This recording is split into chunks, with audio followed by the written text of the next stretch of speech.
1995년 2월 16일이에요. 경리과 직원인 그 당시에 25살 먹은 윤 씨가 2월 16일 현재 2주가 다 되도록 아무 연락도 없이 무단결근을 하고 있는 거예요. 사장이 화가 나가지고 제 책상 빼! 할 수 없이 직원들이 짐을 빼기 시작하는 거야. 그 짐을 챙기던 직원이 갑자기 저쪽에서 으악 하는 소리를 지르면서 땅바닥에 확 주저앉았어요. 그 안에 보니까 정체불명의 물체가 담겨있는 큰 비닐봉지가 하나 있어. 그 안에는 이불하고 옷가지로 둘둘 말려서 쌓여져 있는 시체였습니다.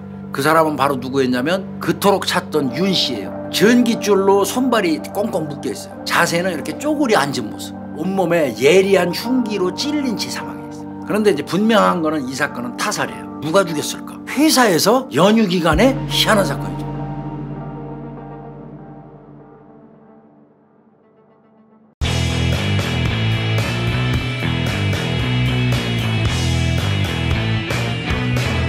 (1995년 2월 16일이에요) 09시 15분경에 서울시 강남구 논현동 소재 모 통상 땡땡 통상이라고 있어요. 그 사장이 화가 이빨이 나 있는 상태예요. 이유는 그 회사가 95년 1월 28일부터 2월 3일까지 아마 설날 그 이제 연휴를 줬는데 그게 끝났음에도 불구하고 경리과 직원인 그 당시에 25살 먹은 윤 씨가 2월 16일 현재 2주가 다 되도록 아무 연락도 없이 무단결근을 하고 있는 거예요. 그러니까 이 사장은 그 업무가 또 마비된 거야. 그 사장이 화가 나가지고 제 책상 빼! 직원들한테 지시한 거예요. 그러니까 이제 할 수 없이 직원들이 짐을 빼기 시작하는 거야. 그 짐을 챙기던 직원이 갑자기 저쪽에서 으악 하는 소리를 지르면서 땅바닥에 확 주저앉았어요. 그래서 그 사람들이 전부 다 동시에 거기를 쳐다보니까 그 직원이 이따만한 캐비넷을 가리키면서 그 앞에서 주저앉아 발벌벌 떠는 거야.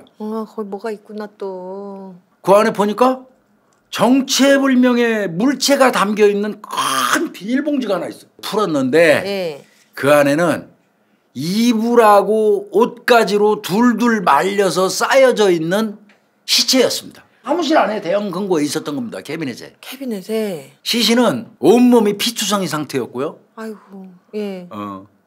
그 사람은 바로 누구였냐면 그토록 찾던 윤 씨예요. 경리과 직원 윤 씨. 전깃줄로 손발이 꽁꽁 묶여 있어요. 예. 그리고 자세는 이렇게 쪼그려 앉은 모습. 자세히 살펴보니까 복부, 이 팔 같은데 또 온몸에 예리한 흉기로 찔린 채 사망해 있어요. 날벼락이죠 정말 이거. 와. 그러니까 즉시 신고했겠죠. 경찰들이 이제 검시한 결과 시신 상태로 봐서는 한 2주 정도가 경과한 걸로 추정합니다. 이 사람을 마지막으로 본 게 1월 28일인 거죠. 2월 3일 날 출근을 하고도 자기 캐비닛이 아니니까 열어보질 않았어. 근데 그 사건이 나고 난 다음에 이제 직원들을 상대로 해서 막 탐문할 거 아니야 형사들이. 이 회사에 무슨 일이 있는가. 그렇죠. 발생 장소 시신이 발견된 장소가 사무실이니까. 그렇죠. 그럼 직원들이 키를 갖고 있다고 봐도 무관하지 않죠. 네네네. 무슨 일이 뭐 특이한 일이 뭐 없었냐 그동안 회사에. 그랬더니 그때서 비로소 직원들이 있어요. 2월 3일 날 연휴 끝나고 출근을 해보니까요. 회사 사무실 바닥에 핏자국이 있었어요. 그러면 신고했나요? 그랬더니 그때 신고했어요 우리가. 피가 있으니까. 28일 날 다들 집에 가느라고 깨끗하게 청소해놓고 갔는데 2월 3일 날 와서 보니까 바닥에 카페트까지 피가 묻어 있어서 이게 뭔가 이상한 일이 있다 생각해가지고 관할 파출소에 신고를 하니까 파출소 순경이 나왔어요. 이것저것 보더니 뭐 특별한 게 뭐 찾을 게 없네요. 별일 아닌 것 같으니까 청소 잘 하시죠. 이러고는 파출소 순경이 돌아가 버렸어요. 그리고 나서 또 파출소 순경이 지도 찜찜하니까 본서 형사에다가 보고를 한 모양이에요. 관할경찰서 형사들도 쓱하니 나와가지고 좀 이제 그 확인하러 갔어. 근데 그때쯤에는 또 직원들이 아무 관심도 없어. 형사가 오거나 말거나 자기 지금 연휴 동안 밀린 일 안 하고 일만 하고 본 적도 안 하니까 뻘쭘했다는 거예요. 에이씨 별거 아니겠지 뭐로. 여기서 좀 첫 번째 오류가 좀 났어요. 그런데 이제 분명한 거는 이 사건은 타살이에요. 그럼 누가 죽였을까? 그러게 말이에요. 또 그것도 회사에서 연휴 기간에 희한한 사건이죠. 직원들은 십며칠을 시신이랑 같이 일을 한 거네요. 그런 거죠. 아이고. 시신하고 이쪽을 잘 확인해보고 또 윤 씨 이제 그 소지품 같은 거 다 있잖아요. 네. 확인을 해보니까 지갑 등 일부가 사라졌어요. 그러면 정말이고? 강도일 가능성이 높다? 그런데 아니에요. 강도라면 구태여 옷가지로 싸고 이불로 싸고 비닐 뒤집어 씌워가지고 캐비넷에 끙끙거리고 거기다 시신을 집어넣고 문 잠그고 도망갈까요? 이렇게 꽁꽁 숨길 정도라면 이거는 면식범일 가능성이 더 높아요. 맞아요. 비면식범이면 이렇게 막 그런 수고를 하질 않습니다. 현장 감식을 꼼꼼하게 합니다. 분명한 거는 살해 장소는 사무실 맞죠. 카페트에 바닥에 있었다 그러니까 이건 분명히 사무실이 살해한 거예요. 그러면 이건 면식범 가능성 높다.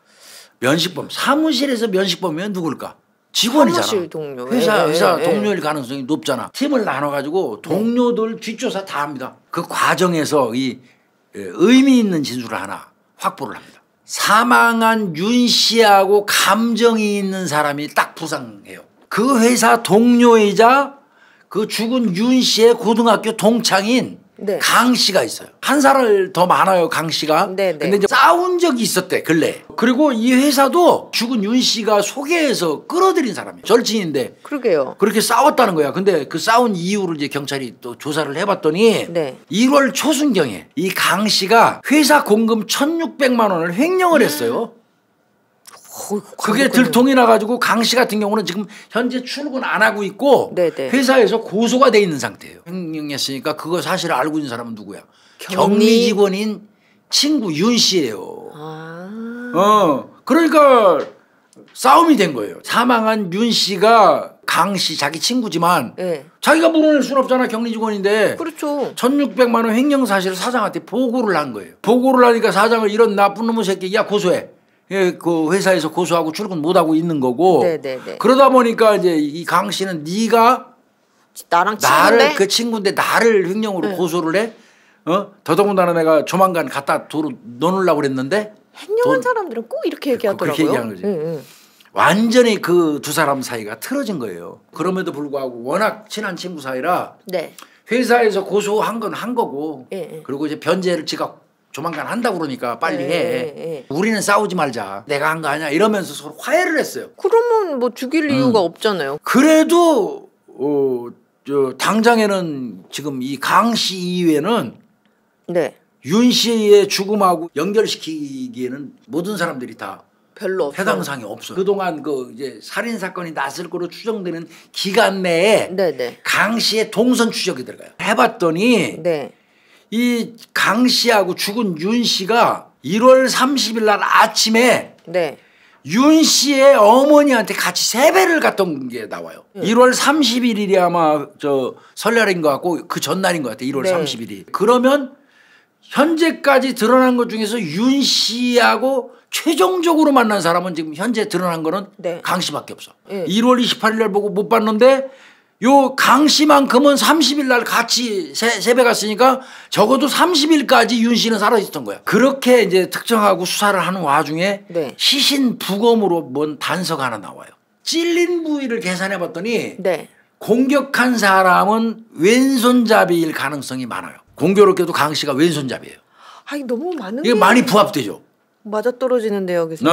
그러니까 이게 뭐 자입구, 자출구 다 있잖아요. 그런데 그러니까 이게 뭐 마주 보는 상태냐, 뭐 좀 비스듬하게 이거 다 각도가로 나오잖아요. 여기서 경찰이 강력한 용의자로 강 씨를 추정하죠. 과정에 회사 측으로부터 이 강 씨의 자료를 이제 받게 되거든요. 그런데 또 회사 직원들이 야 이거 일반인들은 그러니까 뭐가 능동적으로 말해주질 않아. 뭐 수사를 하면 강 씨를 용의자로 추정하고 강 씨 주변을 집중적으로 수사를 하기 시작하니까 하나 제보를 내줘. 또 어떤 제보냐면 윤 씨가 시신이 발견된 게 그 2월 16일이잖아요.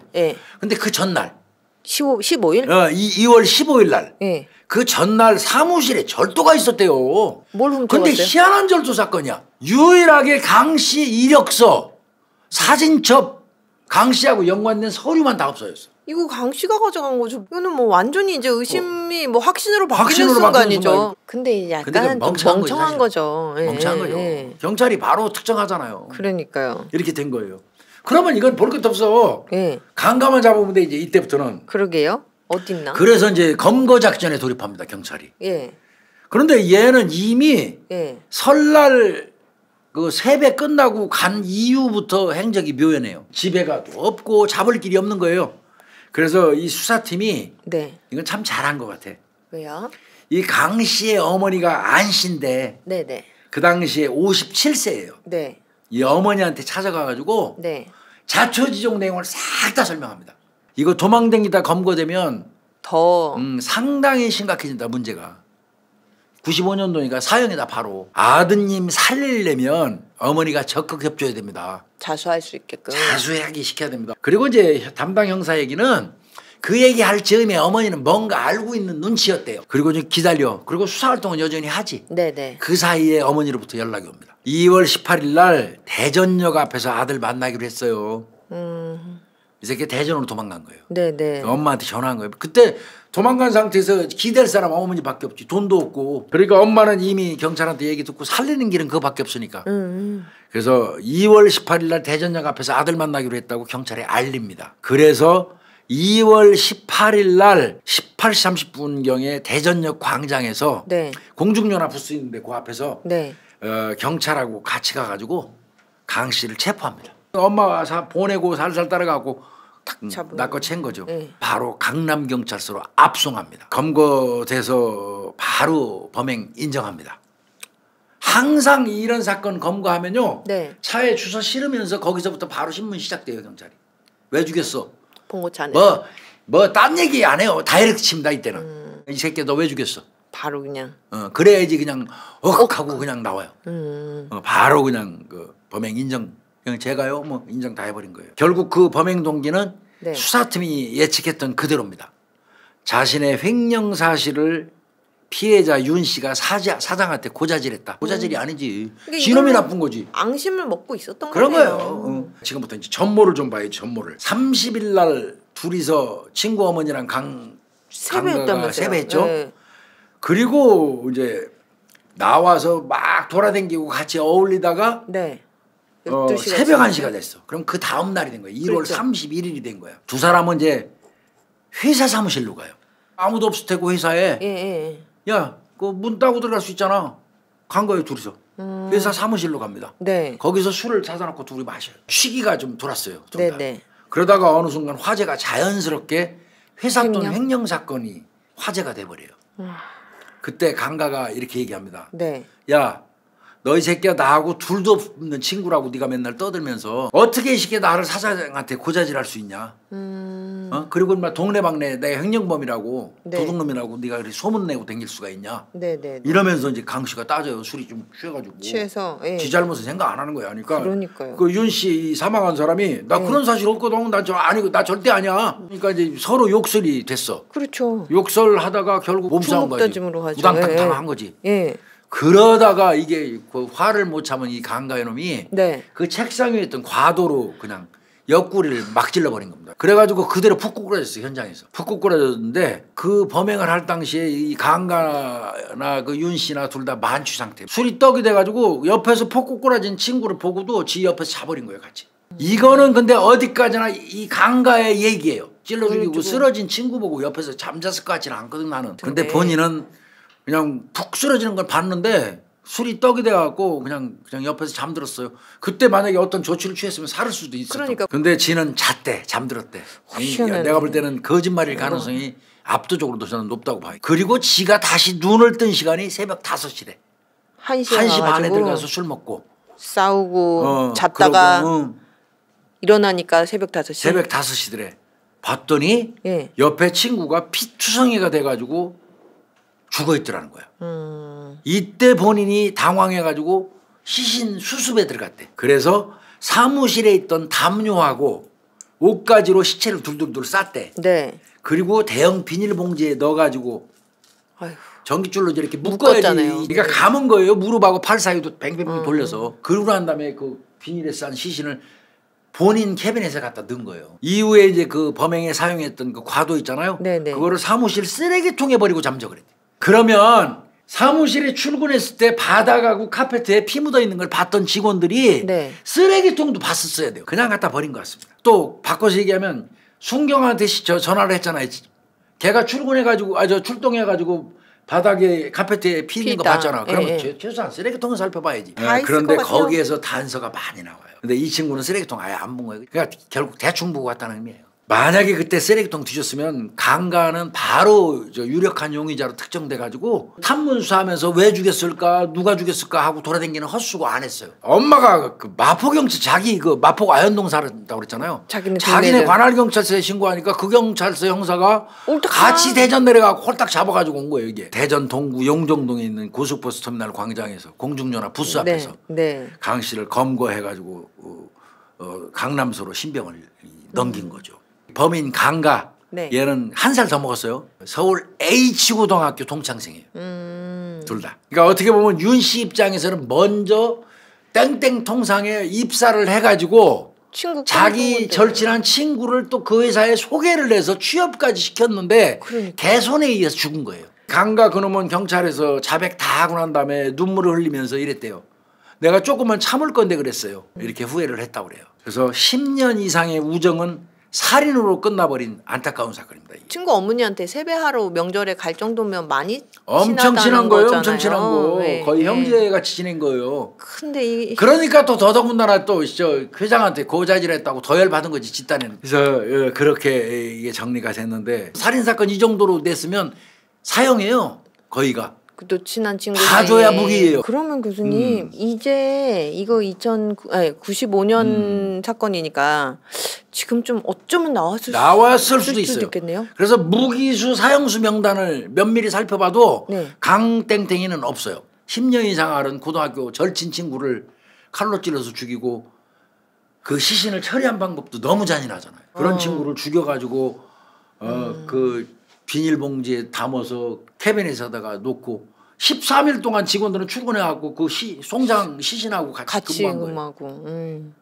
그래서 이 사건은 캐비넷 살인 사건이라고 불러요. 예, 오늘 대한민국 살인 사건 마치겠습니다. 네, 수고했습니다. 감사합니다.